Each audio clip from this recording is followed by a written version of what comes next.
seen the Yeti tumblers, and you've seen the Yeti coolsters, and now they have the Yeti growlers and several other options out there.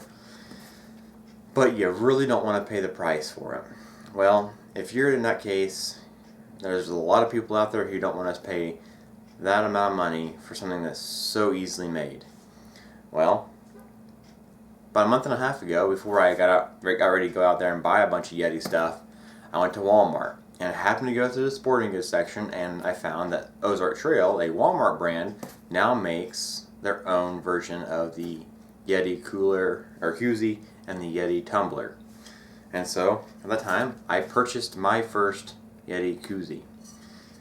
Since then, I have painted it with a Rust-Oleum camo paint. This is like a khaki or the coyote. I can't remember which one it was. I think it's the coyote. It's a little dark, little brighter tan.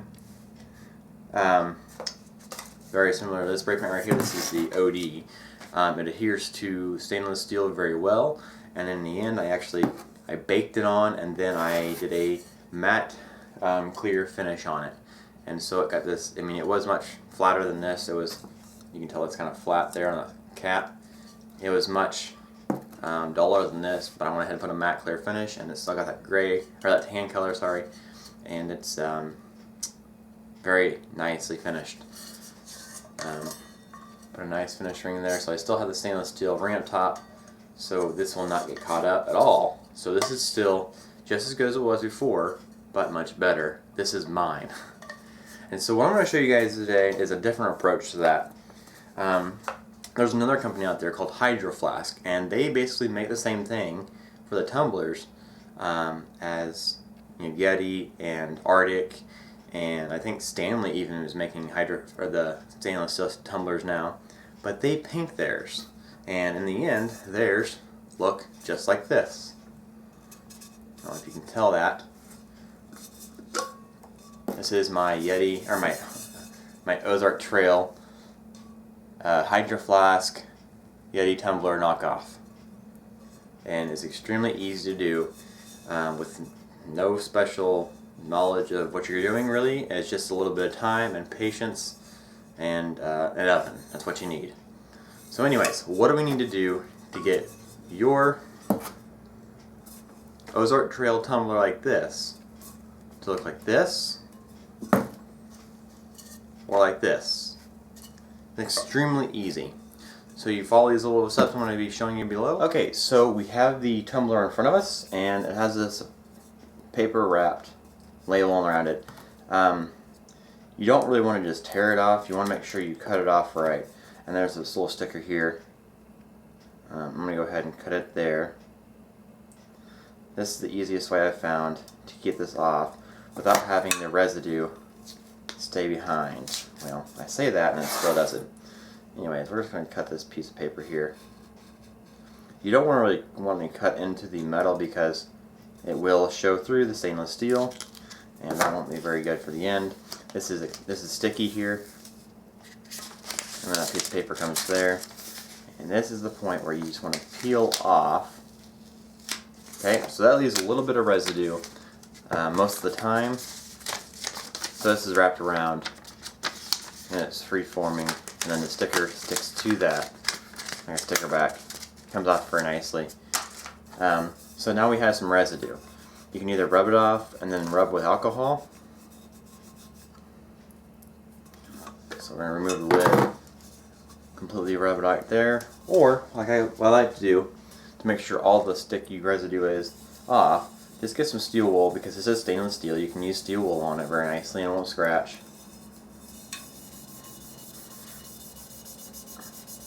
And just make sure you get all that off, because you're going to be using some alcohol and a paper towel here in a minute, so that'll get the rest of the residue off if there is any. Okay. So there's your stainless steel tumbler. I'm going to go ahead and set this over here on the edge so it doesn't get painted on or anything. And we'll put the rest of it over here out of the way.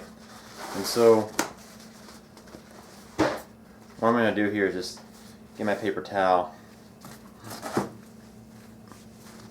make sure it's still clean because it seems to attach. 91%. And just hold it there. And we're just gonna wipe down the cup. And these paper towels are shop towels, and so they have a tendency to actually leave behind just a little bit of fuzz. So just kind of wipe and make sure there's no fuzz there in the end.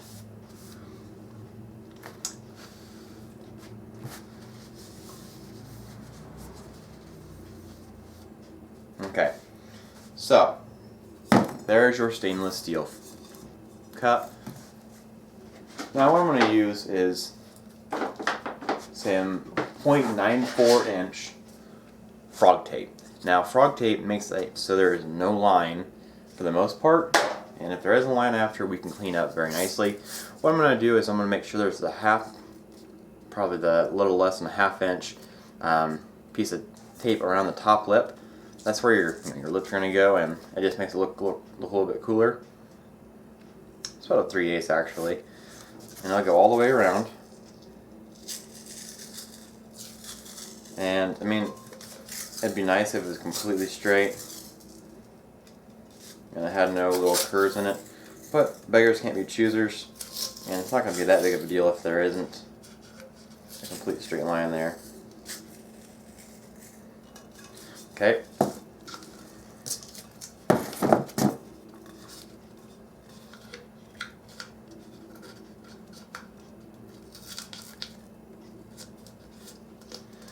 Okay, so we're just going to make sure that's nice and tight all the way around. And it looks like there's not very many curves within a tape. This little line here, make sure there's no curves there on this side. So we're going to go ahead and fold this all over.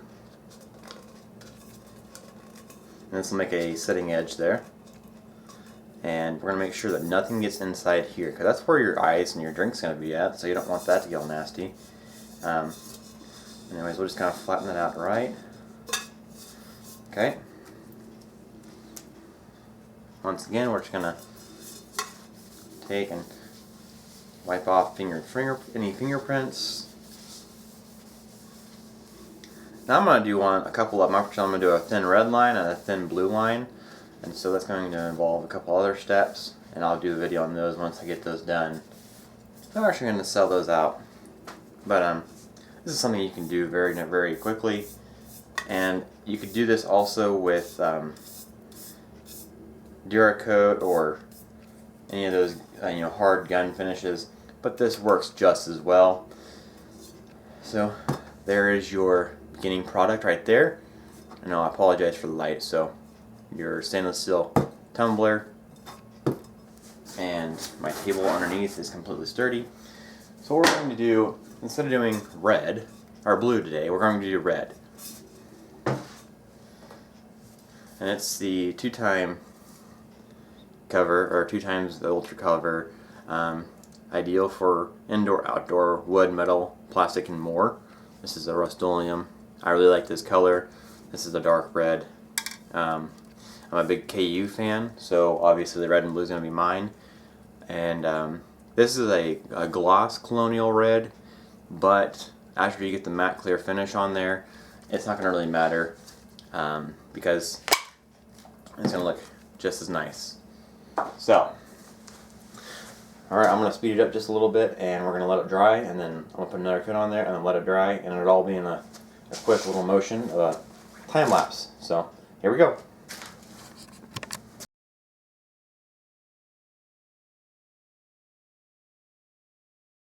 Okay, so here's coat number 1. It's a very light coat, but it does cover very well. This dries within about a 30-minute to 45-minute period, and then I'm going to put another coat on there. Now, if it does streak, what I'm going to do is I'm going to take some steel wool, and I'm going to just simply scuff it. Okay, just to make sure it's completely dry, and then I'm going to scuff it. And then I'm going to take another coat of the red, and I'm going to get a far distance away from it, and just let the overspray just attach itself to it. Now that's going to give that rough texture to it. Now just before it's completely dry, I'm going to take my matte clear and we will spray that from a distance. And that will give it a much rougher texture. And then we're going to toss it into the oven for about 35 minutes to an hour, depending on however it looks, at 175 to 200 degrees, depending on how many coats I have on here in the end. And so, once we get to the oven part, I'll let you guys know, and I'll show you what it looks like. Alright guys, so last night after I did the first coat, I let it dry, and then this morning I turned the oven on for 200 degrees and put it in the oven for 45 minutes. Just because it was such a light coat, I wanted to make sure it was completely baked on. Now if you can see there, it got a beautiful red sheen to it. But there are some imperfections in it. There's some orange peel, and I gotta be honest, the orange peel look is what I'm looking for. But there's also some thicker areas here, and I want to go ahead and make it a complete universal look. And down here in this bottom ring, you can still see the stainless steel, and so I still got to do a little bit of work to it. So I'll show you what I'm going to do next.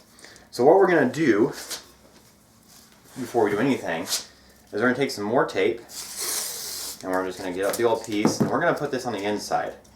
Now this is going to make sure the first inch or so doesn't get painted inside for sure, because you don't want paint in your drink, and the tape's kind of a pain in the butt to get in there, but it is what it is, right? That's how I do stuff on this channel. It is what it is. So anyways, there we go. Well,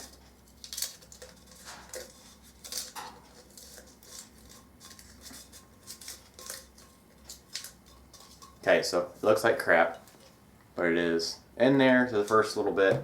And then I'm just going to stuff some shop towels in there to make sure that it does not, I want to make sure that it doesn't get painted at all inside.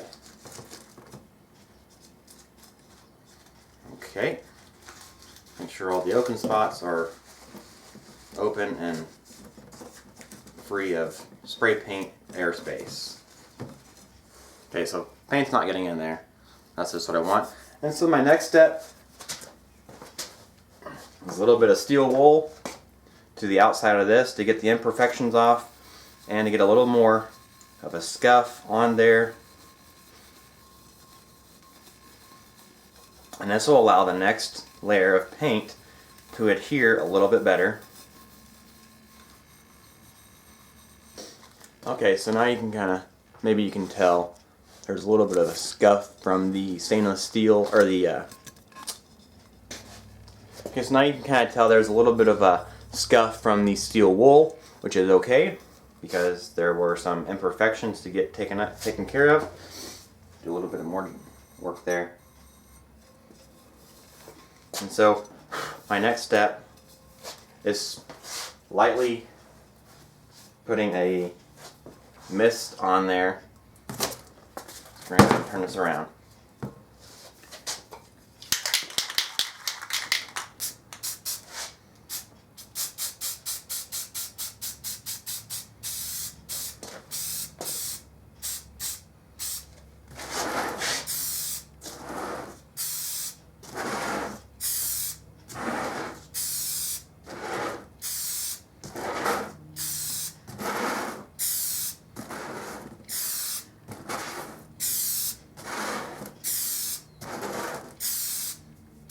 Okay, there is coat number 2, and it's going to be very light, and it's going to have like a texture to it because it's just over mist. And then once this dries, we will toss it in the oven for about 15 to 20 minutes at 175 to 200 degrees. Flip it over, spray paint the other direction so it gets down here, and any imperfections on the other direction, going the other direction, not up and down, horizontal. So there we go. Alright though, so there was step 2, and here's step 2.5. You gotta get all that coverage at a different angle, and all this down here covered.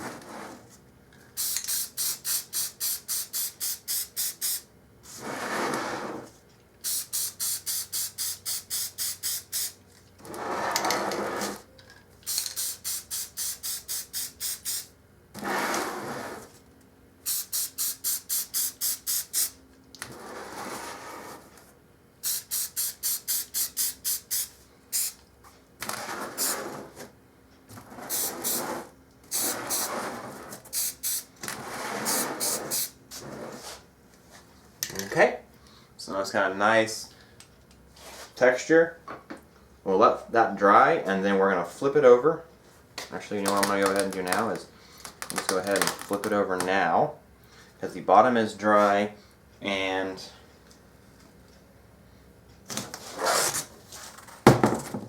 the other is simply tape. So there's that.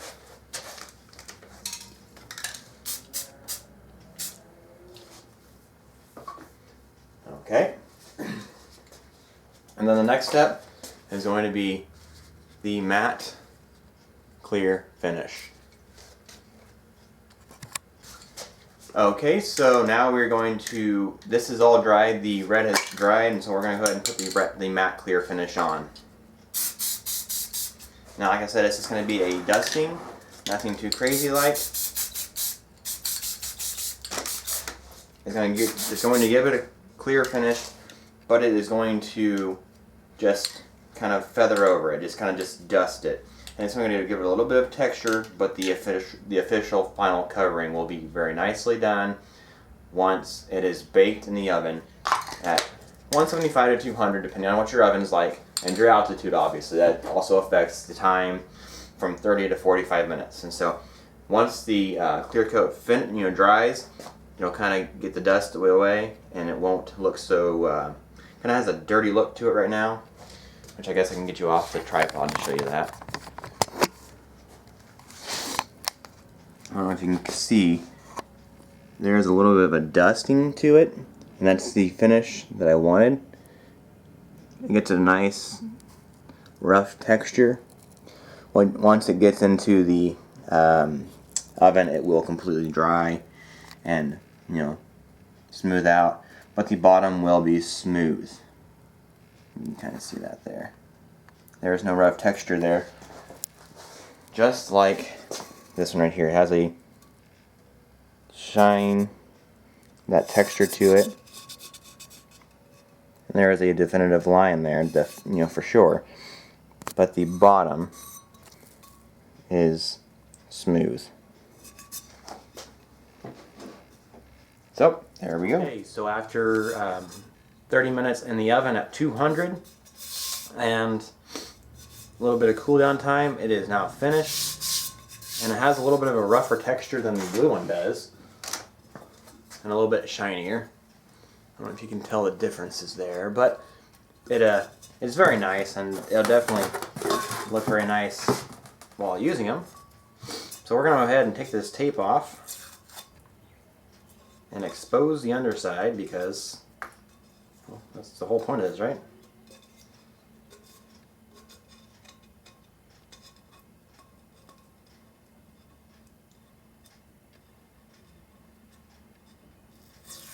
There's a good tendency that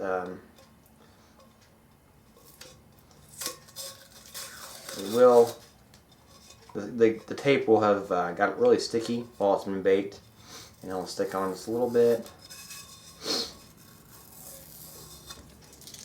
Now you have a nice definitive line and the stainless steel underneath, and just like the Hydro Flasks, if I can get over here.